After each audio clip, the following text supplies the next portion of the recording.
Olá, sexto ano, espero que todos estejam bem.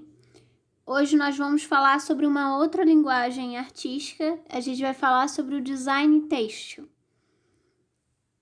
Primeiro, a gente precisa entender um pouco da importância da questão da vestimenta na história da arte. Quando nós estudamos a pré-história, a gente falou sobre a arte rupestre, né? Teve uma aula aqui sobre arte rupestre. E nós falamos sobre o uso, como eles faziam aquelas pinturas nas paredes, as pinturas nas cavernas. Eles tinham a utilidade de ser um ritual para caça. Era um ritual para que eles tivessem sucesso na caça. Outra coisa que estava ligada à caça também é a vestimenta. Afinal de contas, o que eles vão usar como tecido, né, para fabricar as suas roupas são peles de animais. Então eles utilizam a pele dos animais que eles caçavam para fazer roupas para se proteger contra o frio, ou até mesmo para se proteger contra fazer espécies de sapato também. Eles faziam, a gente tem alguns registros para poder andar, né, pela terra da época, né, porque tinha pedras e outras coisas.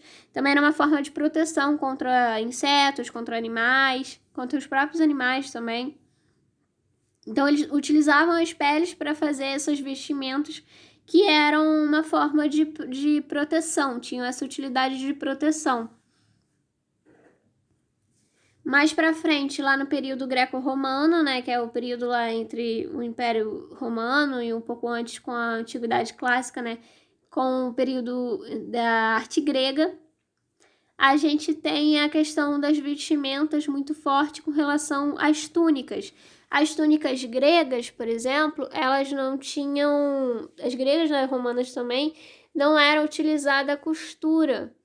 Eles não tinham costura, eram panos assim, eram panos de tecido, pedaços de tecido, né, inteiros, e que eles utilizavam isso enrolando pelo corpo e fazendo amarrações diferentes, amarrando o próprio tecido de forma diferente no corpo, utilizando broches para prender, né, prender e fazer alças e fazer mangas, em vez de utilizar costura, eles prendiam com broches, amarravam cintos, e outros tipos de corda, né, também, para fazer essas amarrações diferentes, utilizando o mesmo tecido.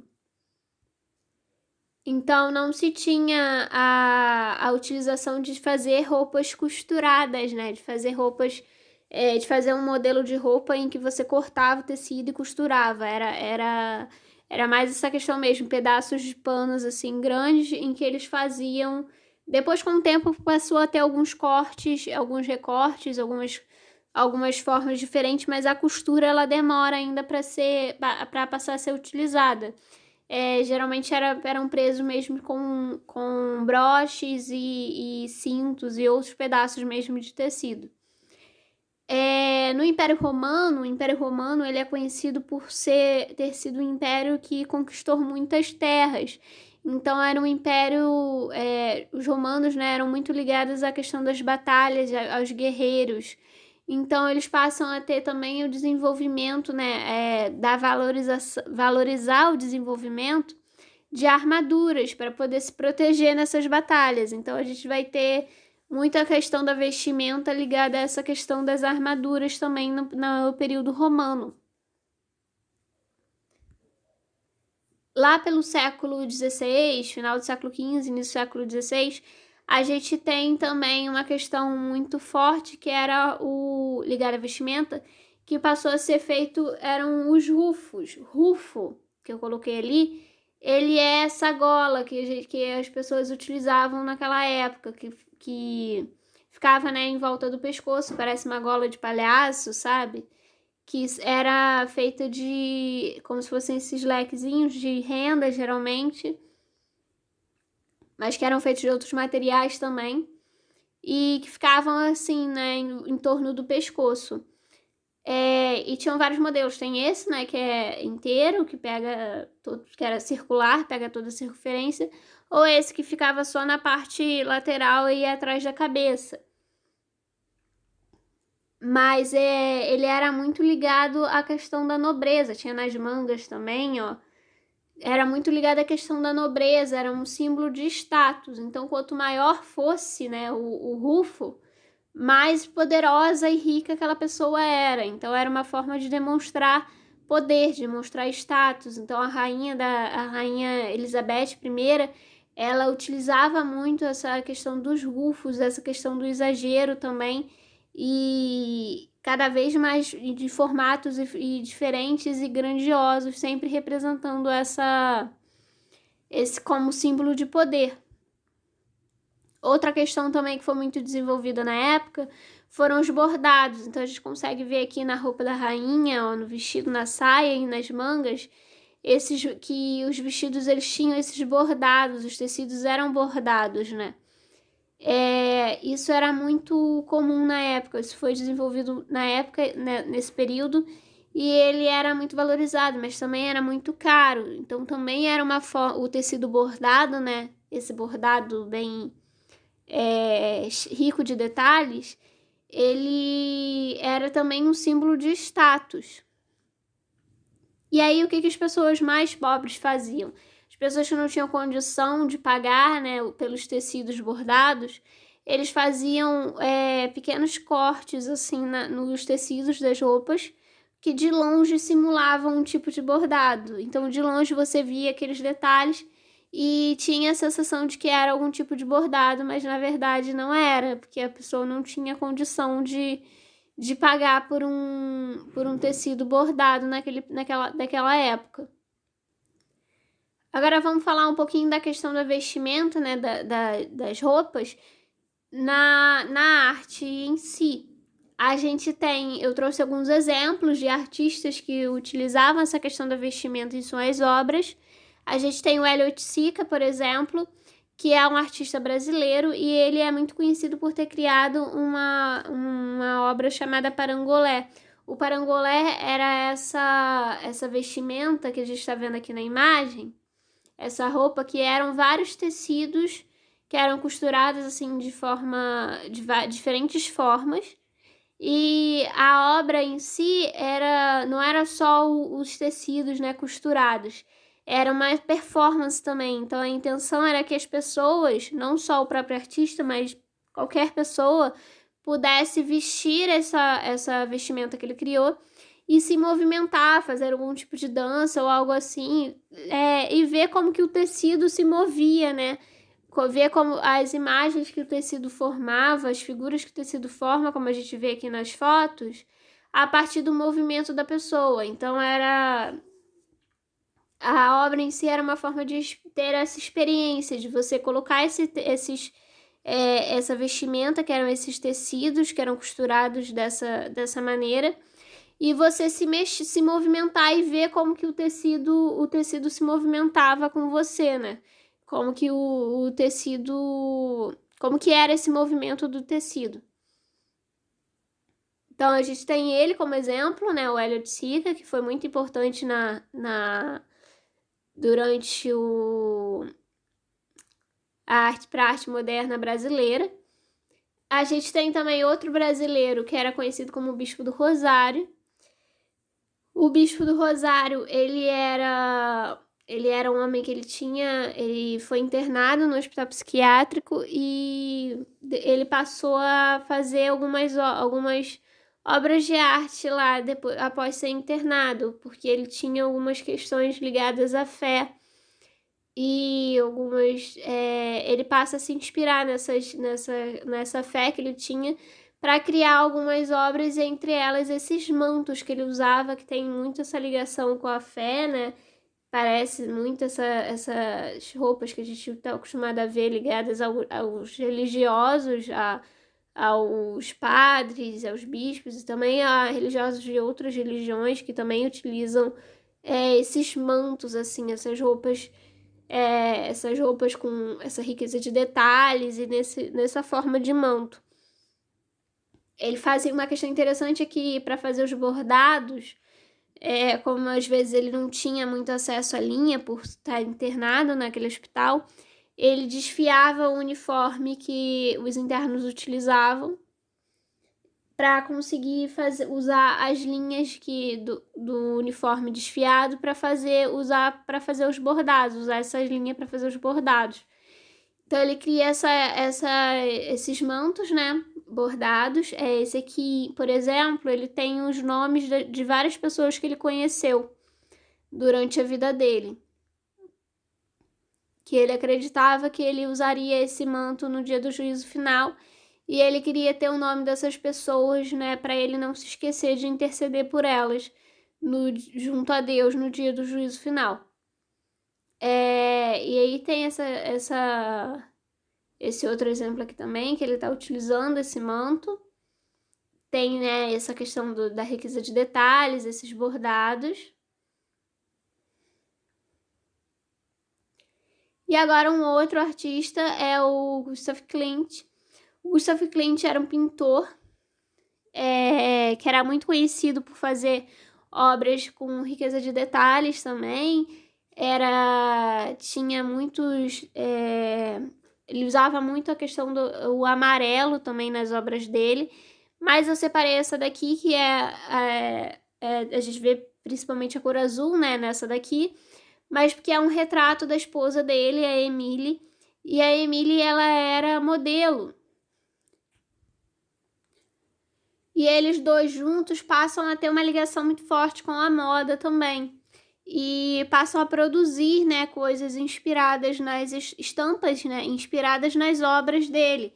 Ele faz essa pintura, esse retrato dela com esse vestido. E esses detalhes que a gente está vendo aqui na obra, né, eles passam a ser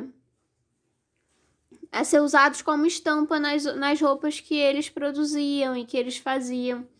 Então eles tinham essa ligação forte também com a moda, né? Eles dois com essa ligação forte entre a vestimenta, né? A arte e a vestimenta. O exemplo que a gente vai estudar hoje, então, é a Goya Lopes e a empresa que ela criou chamada de Dara. Primeiro, para a gente entender um pouquinho o que a Goya Lopes é. A Goya Lopes, ela é uma designer têxtil.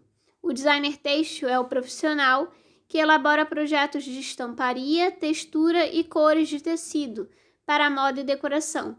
Então é a pessoa que vai criar, as estampas, que vai ver que desenhos que ela pode colocar juntos para criar a estampa, que cores que ficam boas juntas para fazer esses tecidos.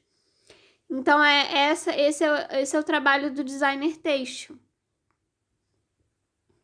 Para a gente entender um pouquinho sobre ela, eu coloquei aqui algumas informações que tem no livro de vocês.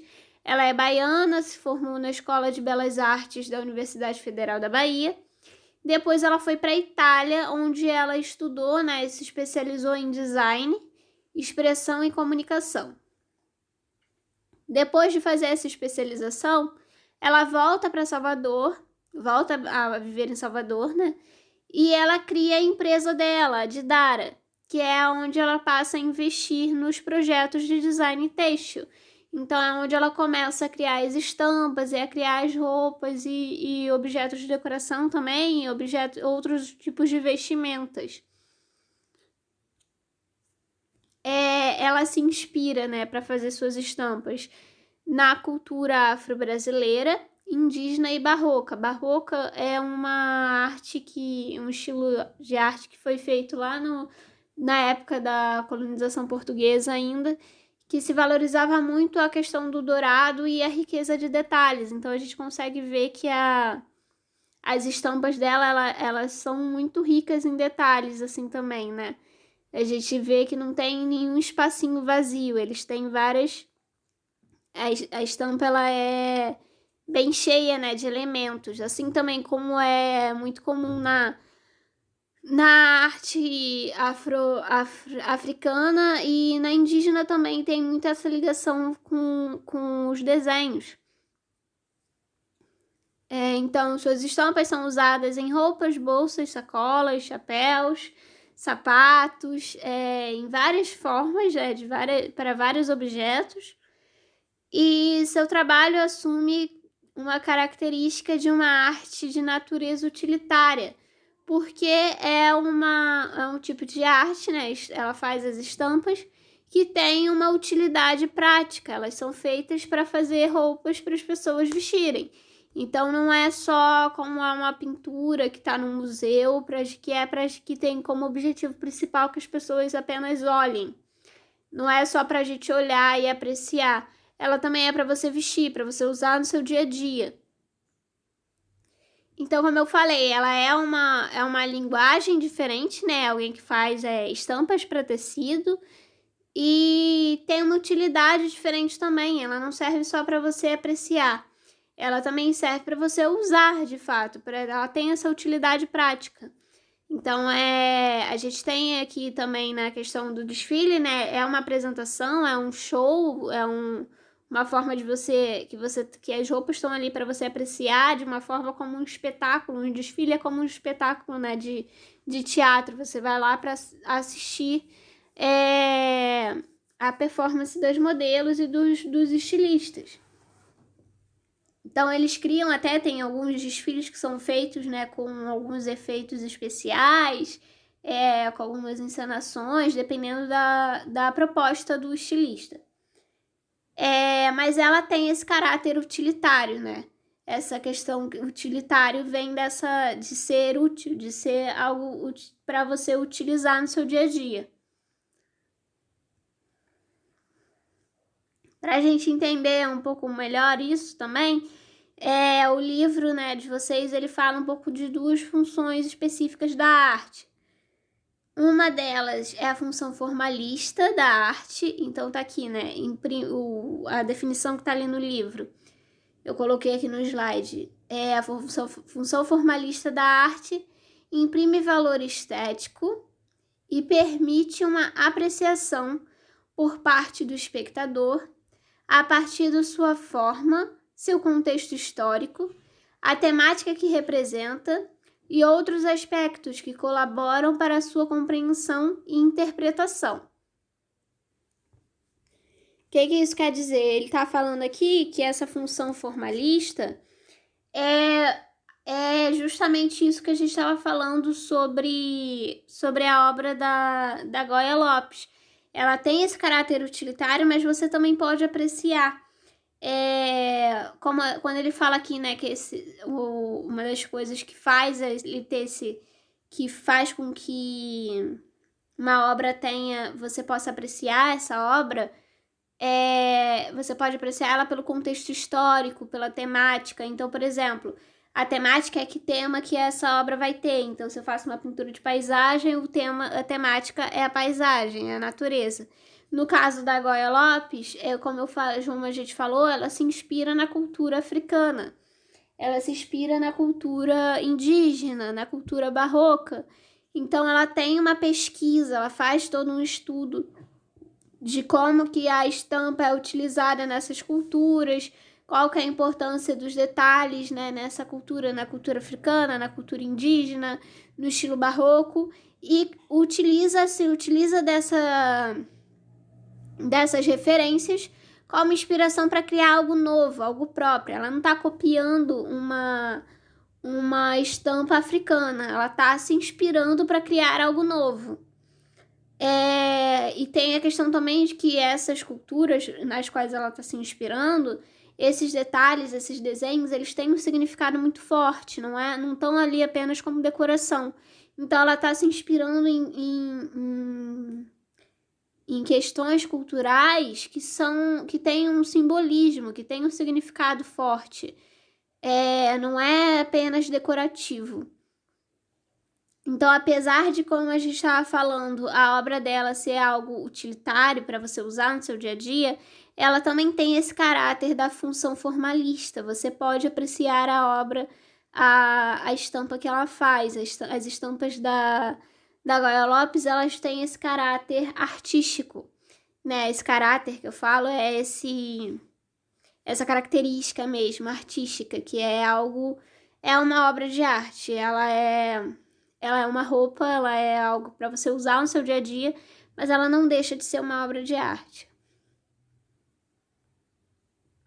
Uma outra função que o livro traz, né, pra gente refletir um pouquinho, é a função naturalista da arte. Então ele bota ali como definição, né, que em outros momentos da história, a função da arte era apenas representar a vida em seus aspectos naturais, em que as pinturas e as esculturas eram verdadeiras cópias do real. Então aqui eles não tinham muito essa preocupação de fazer uma pesquisa sobre uma cultura e se inspirar em algo para criar algo novo.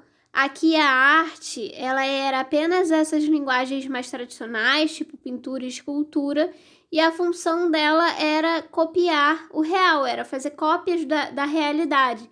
Então, eram representar as cenas do dia a dia, dos trabalhadores, das pessoas, da forma mais fiel possível à realidade. Então, a pintura de paisagem também é naturalista, porque ela está tentando copiar, né, aquela paisagem, a paisagem da natureza, fazer aquilo da forma mais realista possível. Então, isso é esse caráter naturalista da arte. Ele não está só ligado à natureza das plantas, das flores, ele está ligado a essa questão da realidade, de você tentar fazer uma cópia exata daquilo que você está vendo, de ser uma obra mais realista possível. Então, tentar retratar essa realidade do cotidiano das pessoas. Tô deixando essa atividade para vocês, que está no caderno de atividades complementares. Quem não tem, tem aqui, né, a pergunta, mas eu vou deixar lá também o texto sobre a obra da Goya Lopes, para vocês darem uma olhada. Que tem a questão também, para quem não tem o caderno de atividades. Só para eu dar uma explicação um pouquinho sobre a atividade, né? Aqui tem a pergunta. O texto sugere uma reflexão sobre o que é utilitário e o que é para apreciação. Goya Lopes transforma roupas para usar no cotidiano em obras de arte, ou seja, o utilitário. O que você pode inferir dessa reflexão? Aqui tá falando então, né, como a gente estava conversando, que a Goya Lopes, ela faz algo que é utilitário, que é uma roupa, né, que é para você usar no seu dia a dia, e faz isso como uma obra de arte. Quando o livro pergunta aqui o que você pode inferir dessa reflexão, é o que você entendeu, o que você consegue deduzir, o que você entendeu, né, do texto e da aula, o que você entende sobre... Dá um pouquinho da sua opinião sobre essa questão de coisas que são utilitárias, que têm um uso específico, um uso prático, mas que também são obra de arte, também servem para apreciação como obra de arte. Se ficar alguma dúvida, se alguém não entender bem, não conseguir fazer, manda mensagem lá pelo aplicativo e não esqueçam também do nosso encontro no Zoom. Por hoje eu vou encerrar por aqui, então.